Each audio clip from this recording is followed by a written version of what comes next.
But we're not done yet. We've got one more. I don't really know how to describe this cat. He's one of my favorite human beings. He's part of the siblings, and you know, we used to have a bad rap. Oh, by the way, there's a free trip to New Zealand we're giving away. Steve Parker, you're the winner. See, I got him. But we used to have a rap, didn't we, Steve? Some of you board members here that have been around a long time, that the Compassionate Friends, we really weren't welcoming to siblings. It was a bad rap. We were grieving parents, and we marginalized the loss of our siblings. We didn't think they had it as rough as we did. But we've made huge strides over the years to not only welcome our siblings, but to learn from our siblings. One of the greatest fears I had when Ashley died is, what do I do with my boys? I had one that wouldn't talk about it and one that wouldn't shut up about it. And I didn't know what to do. And so TCF siblings have embraced me over the years as I have embraced them.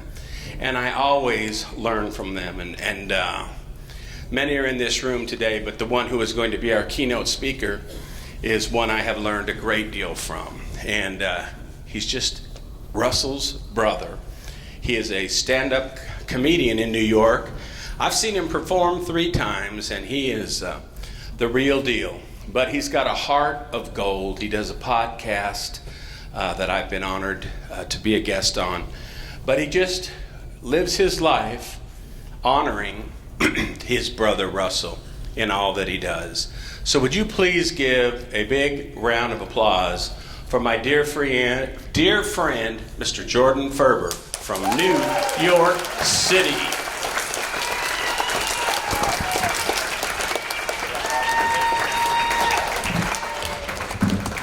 Wow. Well, thank you, Alan. I have been touched this weekend. I was hugged, I was squeezed, I was embraced. It is amazing to be here. What an incredible honor just to be the keynote here. Have you been having an impactful weekend, everybody? We've really... It's always amazing to me how different the experience of coming to an event like this is versus how we think it might be before we come to it. You know, it's you think it's going to be sad and overwhelming, and it tends to be more inviting and welcoming than any other thing that I get to be a part of. I want to thank Terry and David, by the way, for their staunch commitment to doing this event. I mean, this has been, right? 2 years in the making to be here. I mean, it's, you know, when they tell you you're going to be a keynote speaker in Hawaii and then it gets canceled, you're like, oh, aloha? I'm just so happy that you know, I mentioned the other day that they picked me up at the airport. That's, you know, that's love right there. And I talked to David last night. He said, we're all real anxious to hear what you have to say. And I thought, ooh, good. I thought I was the only one full of anxiety about this, so it's nice. So yes, I am, my name is Jordon Ferber. I'm Russell's brother. My brother Russell was killed in a car accident in July of 2002. It was July 4th weekend. We were all on vacation. Russell was out in the Hamptons with friends of his. I was with friends of mine in Florida.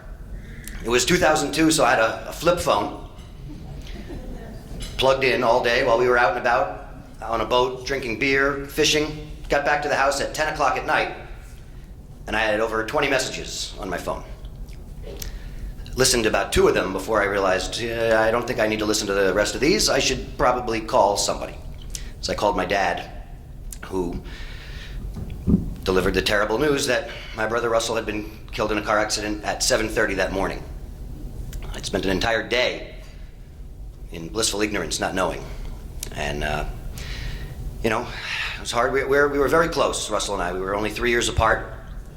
And he always looked up to me. When he was 5, somebody asked him what he wanted to be when he grew up. And he said, 8.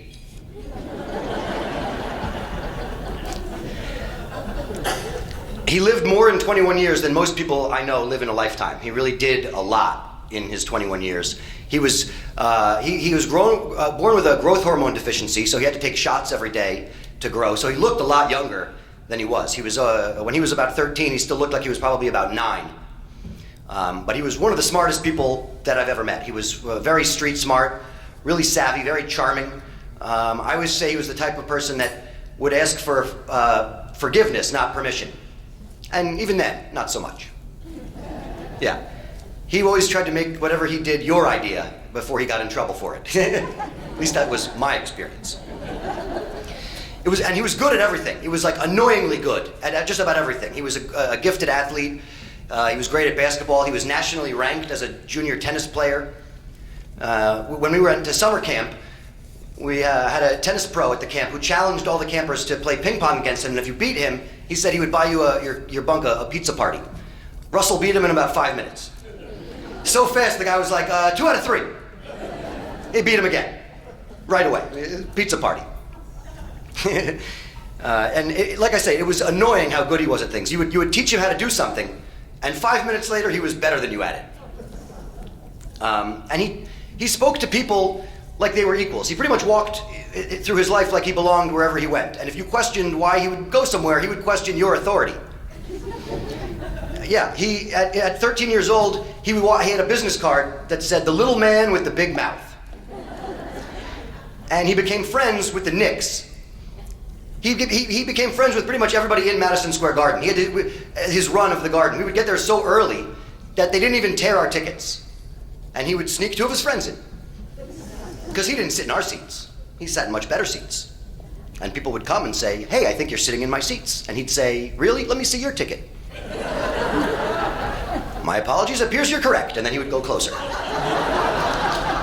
Yeah.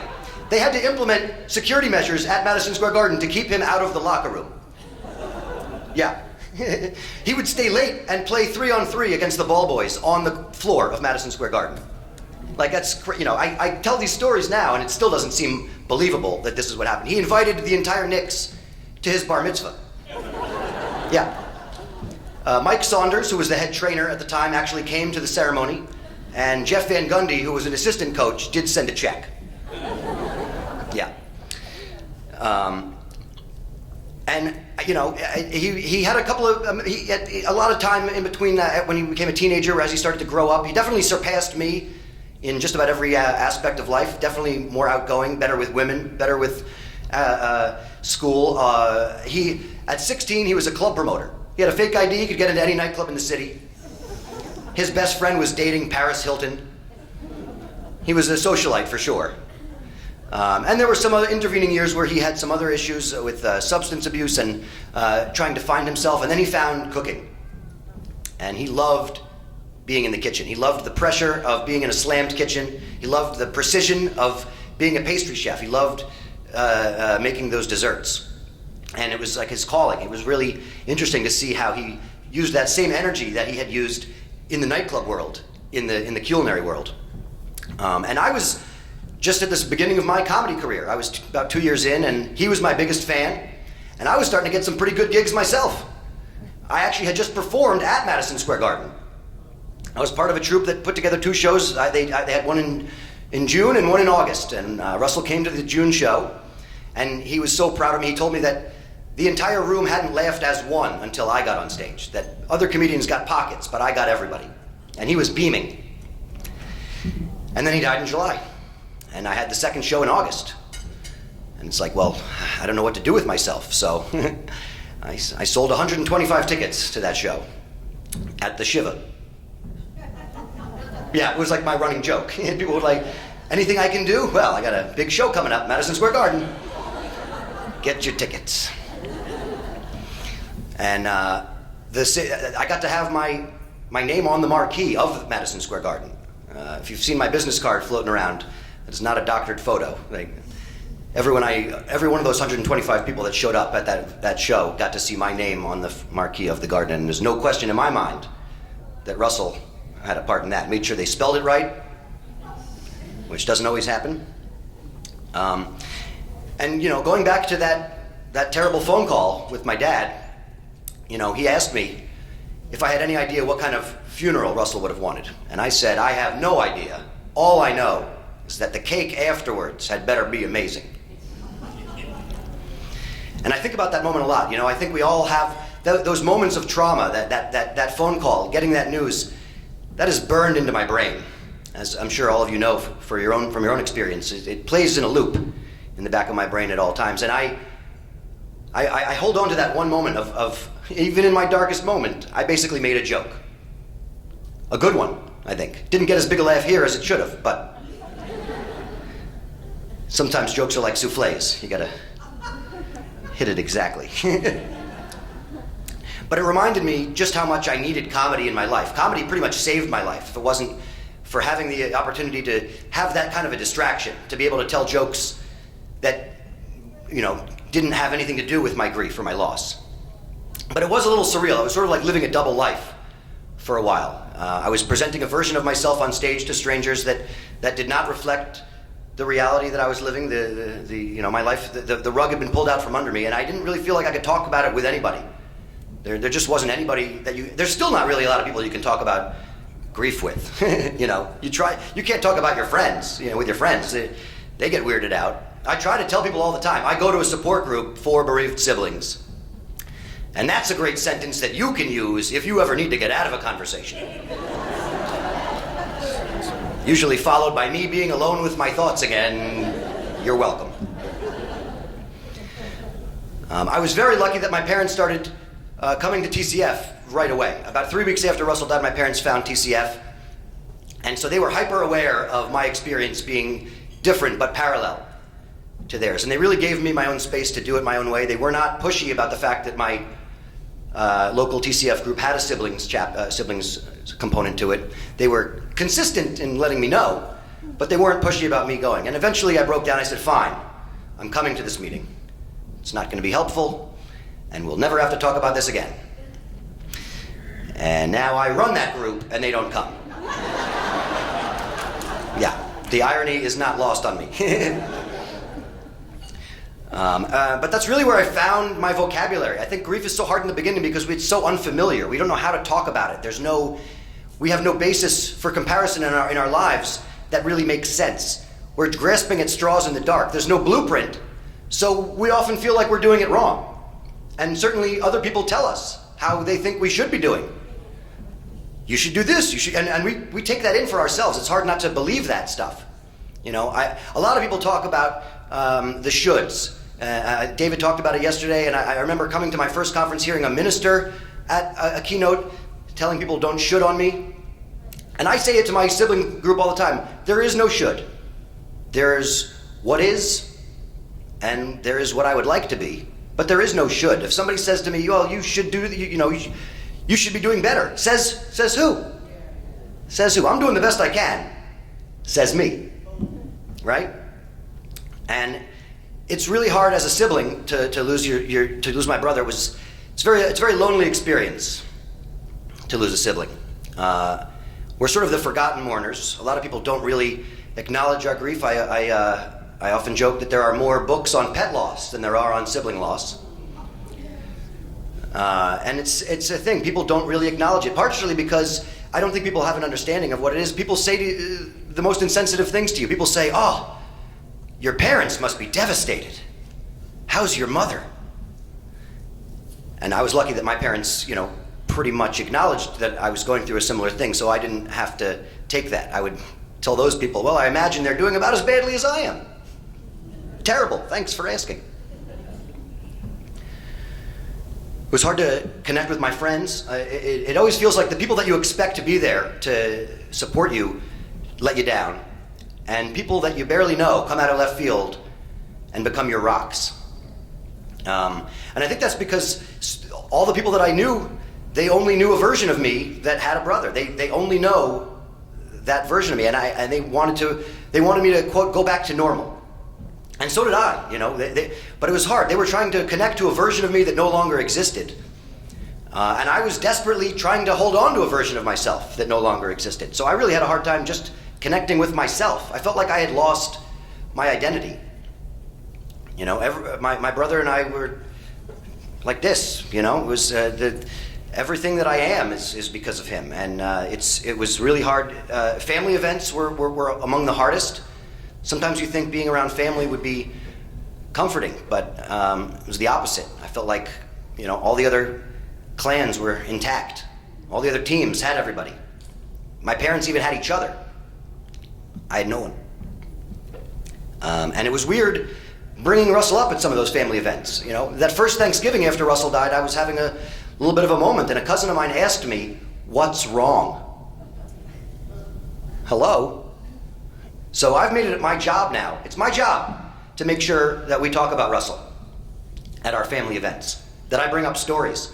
It's not about the fact that he died, but the fact that he lived, that he was in our lives, that he continues to make an impact in our lives. And it is hard to get past the initial hurdle of getting people to really be comfortable with it and not want to change the subject, but I've made it my job. It's not okay that we don't talk about him. And if it's going to make you feel weird for a minute, that's on you. You know, I like to say that the elephant in the room in my life is invited to the party. Yeah. That's right. My elephant in the room gets a party hat. He's right there. By the way, it's really at these conferences that I really feel like I found myself again, because like I've said a lot, it's like I lost a part of myself. I didn't know who I was without my brother. I didn't know how to talk about anything with anybody. I felt like I really had a hard time connecting with myself, and it was coming to these conferences that I really felt connected to myself again, where I really felt like I was, you know, these conferences where we get to talk about our kids and our siblings, and we come alive in ways that we're not sometimes outside these rooms, because in those stories they're alive, and it's just so there's no words to describe what it is to have those feelings and those thoughts acknowledged. You know, there are no real answers to a lot of the hard questions that we come to these things for, but just having the questions acknowledged as real issues is important. You know, I can't. You know, I remember the first conference that I went to. I was in Boston. I was in an elevator. It's about a dozen of us in the elevator, and we were all wearing the lanyards, except for two people who were not part of the conference, and they were very inquisitive. Oh, look at this, you guys! I see everybody in the hotel wearing the lanyards. What are you guys here for? What's the big convention? And you tell them, and their faces dropped. I'm pretty sure they didn't talk to anybody for the rest of the weekend. But it was amazing where we were the majority. Like we were, it was the whole hotel, and I was like, oh man, I'll tell you, being able to make other people really uncomfortable really quickly was not the superpower I envisioned having when I was a child. But it is a power I possess. I try to use it for good. Not always the case.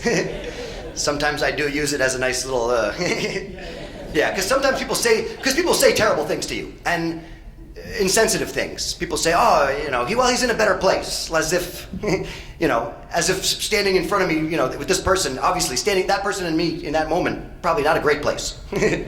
But how would you know? Or like people say, everything happens for a reason. Yeah, people who say everything happens for a reason will still ask you why if you punch them.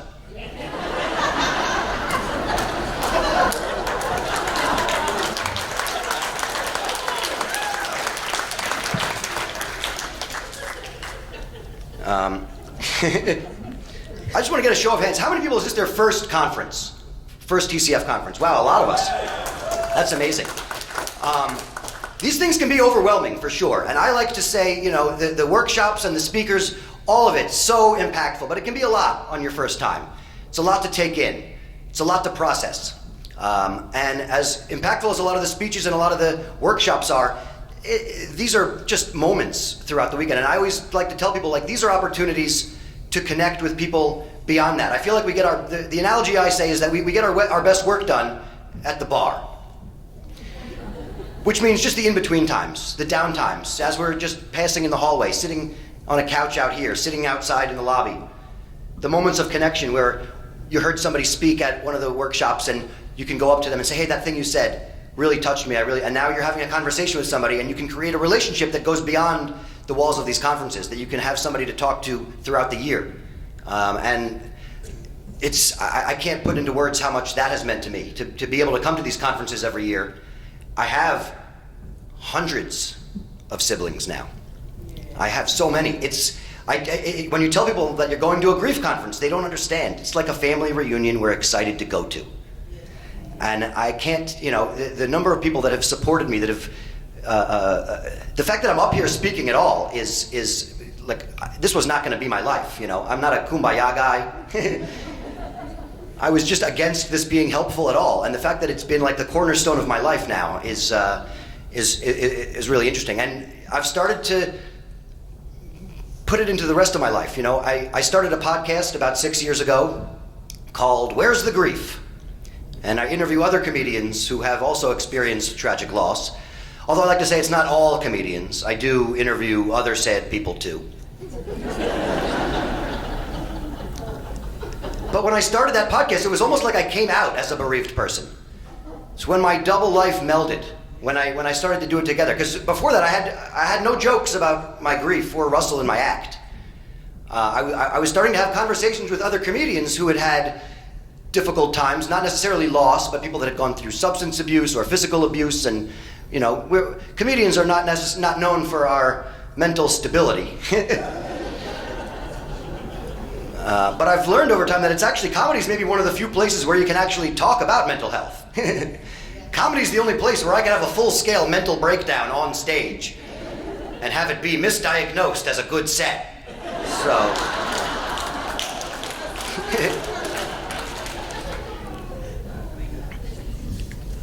I'm really lucky that I have the parents that I have, that they've been so supportive, not just of me being on my own path, but also of my comedy career. We started a foundation in my brother's memory. We have a full 2-year scholarship in his name at the Culinary Institute of America in the pastry program.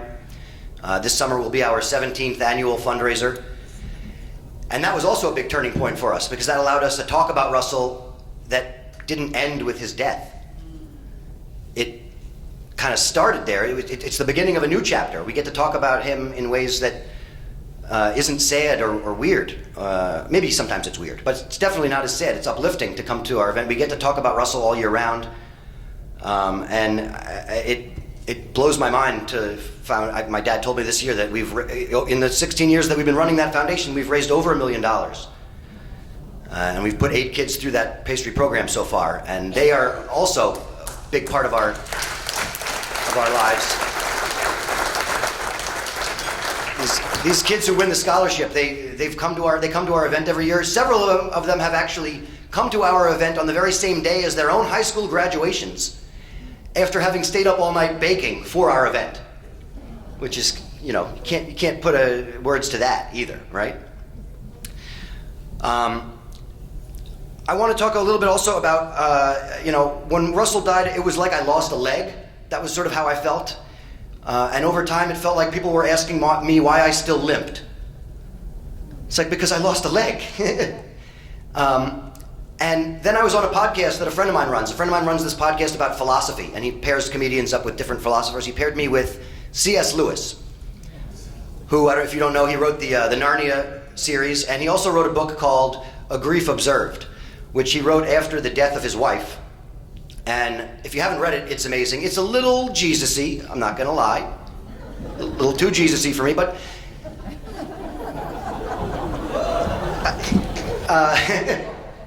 but there is a part of it that really spoke to me that I want to share with you. And I read this at one of my workshops every year because it reminds me that grief is grief.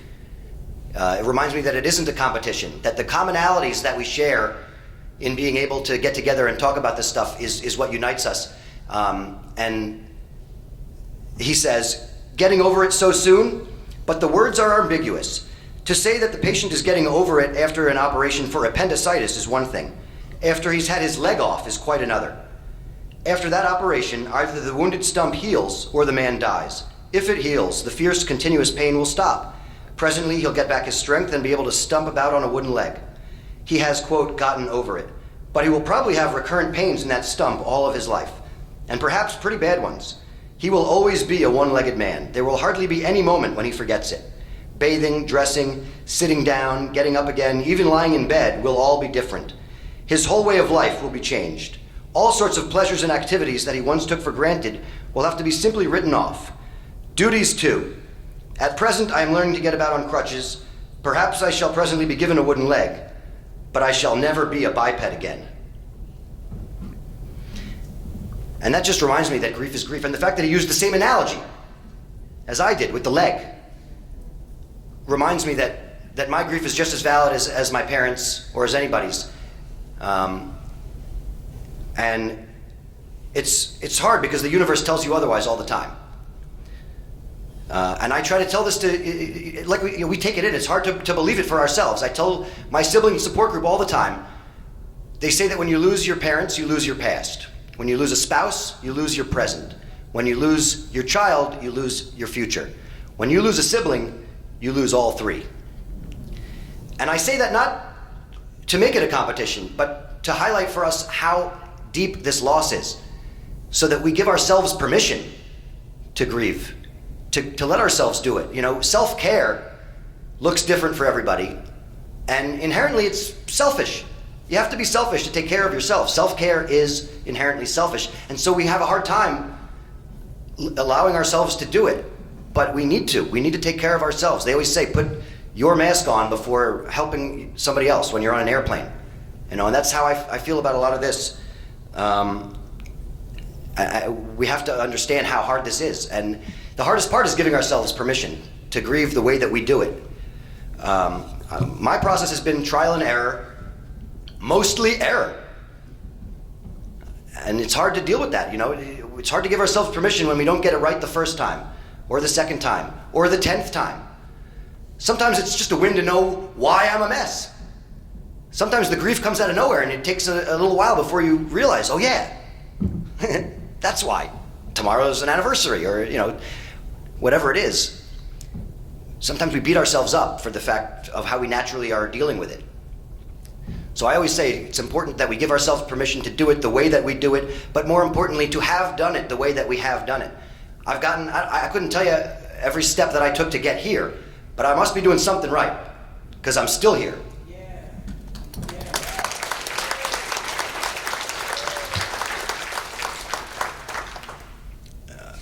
And I have to say, the fact that we're in Hawaii is 100% Russell's doing as well. Like, I definitely would not have seen myself giving a keynote anywhere outside of Hawaii. I mean, that's definitely, Russell pulled the strings for that, for sure.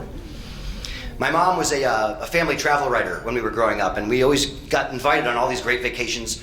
And my mom was actually interviewed for a news program once, and they came to the house and they interviewed all of us. Russell was about 9. And there's this great clip of him on there, and he says, well, my mom came to us and she said, well, we have invitations to go to places like Paris or London, but you can't really walk around Paris or London barefoot, so we're going to Hawaii.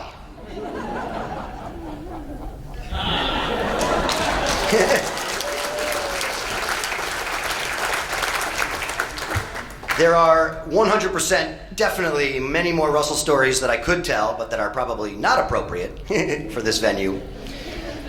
But you can catch me. I'll tell him. I just want to say that I also know that it was his doing to get us in Hawaii. Like, finally a grief conference that I was guaranteed to get laid at.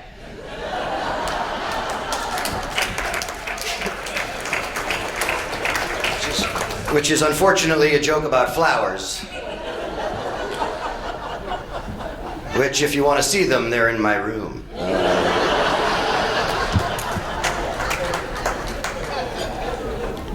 But, you know, the first TCF group I ever went to, I remember walking in the door, and there were people there that had been there for 10, 15, 20 years, and that scared the hell out of me. Is that going to be me? Am I going to be sitting in one of these circles 20 years from now? That's not going to be me. It scared me. By now, it's 20 years. And I run my group, and I can't imagine not. I don't go to my group anymore because I need to talk about Russell or about my grief. I go to those groups because I get to. It's where I get to continue my relationship with him. It's where I get to always be Russell's brother in these moments. It's where I get to find the tools that I can use to be Russell's brother outside these walls. How I can find ways to talk about this stuff without breaking down or making it weird, and bringing people in. You know, I think it's weird that we don't seek out this type of stuff until we really need it. But I can't tell you how grateful I am that this exists, that this group exists. I don't know what I would have done. I don't know where I would be without this group. And I love that I get to talk about Russell all the time. I love that Russell is still a part of my life. I love that all the people that I meet at these conferences tell me they feel like they know Russell because of hearing me speak about it. I wasn't sure if I was going to be able to fill 20 minutes up here, but it turns out you asked me to talk about Russell, you will never shut me up. So, you know, they say that we each die 3 deaths. We die when our physical body dies. We die for a second time when the last person who knew us dies. And we die for a final time when the last person who says our name out loud dies. And it's my hope, it's my dream that through this work, the name Russell Ferber lives forever. Thank you.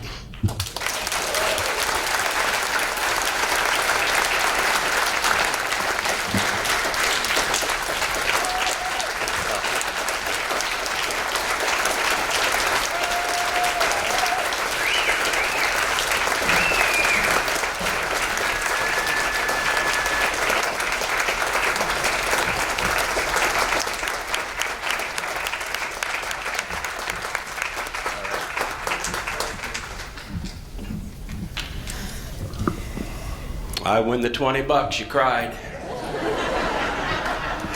I was worried there for a while, buddy. Right at the last. Hey, how terrific was that, huh?